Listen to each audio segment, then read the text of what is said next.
Drama serial case number 9 start हो गया। इस ड्रामा के अंदर दिखाया गया आज की मॉडर्न औरत किस तरह खुद विक्टिम बनती है और किस तरह खुद को निशाना बनाती है और बाद में मजलूमियत का ढंढोरा पीटती है।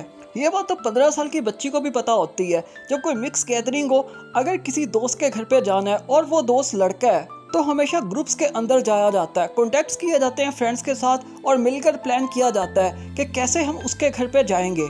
अब केस नंबर 9 के अंदर हमें दिखाया गया एक लड़की वेल सेटल है, वेल एजुकेटेड है और उसका बॉस उस पर मरता है और उस चीज़ का इजहार भी कर चुका है। फिर भी वो अकेली उस बॉस के घर पे चली जाती है, सिर्फ ये गुमान करके कि उस बंदे की बीवी भी घर पर होगी। हालांकि ये तो नॉर्मल है, अगर उसका दिल बेईमान है, उसके दिल के अंदर चोर है, तो वो अपनी बीवी को कहीं भी भेज सकता था, किसी भी बहाने के साथ किसी भी जगह भिजवा सकता था और उसने ऐसा ही किया।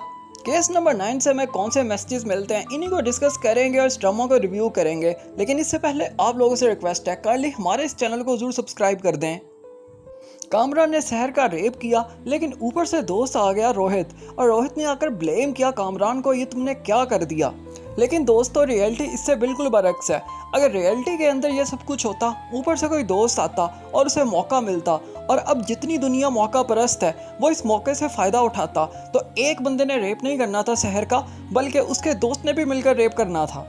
लेकिन ये जस्ट एक ड्रामा था और ड्रामा को उन्होंने आगे भी चलाना था, इसकी स्टोरी को आगे बढ़ाना था। इसलिए सिर्फ और सिर्फ कामरान ने रेप किया और रोहित ने कुछ नहीं कहा। रोहित ने एक शराफत का लबादा ओढ़े रखा, लेकिन रियलिटी इसके बिल्कुल बरक्स होती है। कौन मौका छोड़ता है।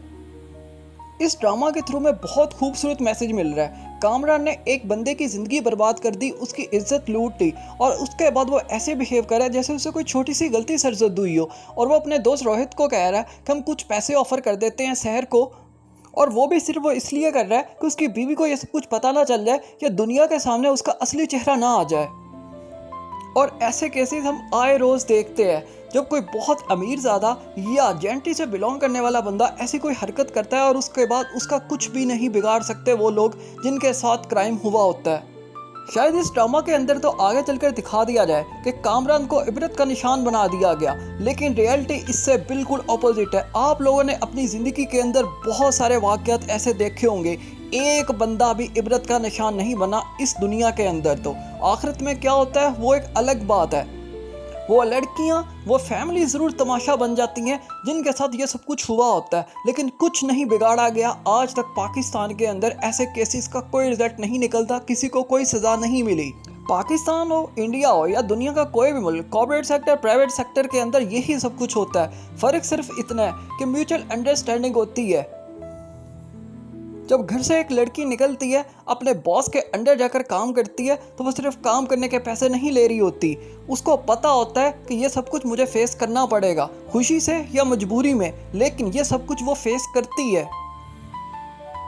केस नंबर 9 के अंदर हमने देखा कि अब पेरेंट्स बैठे रो रहे हैं, लेकिन कौन से माँ बाप हैं आज जिनको ये बात पता नहीं है कि ये सब कुछ फेस करना पड़ता है।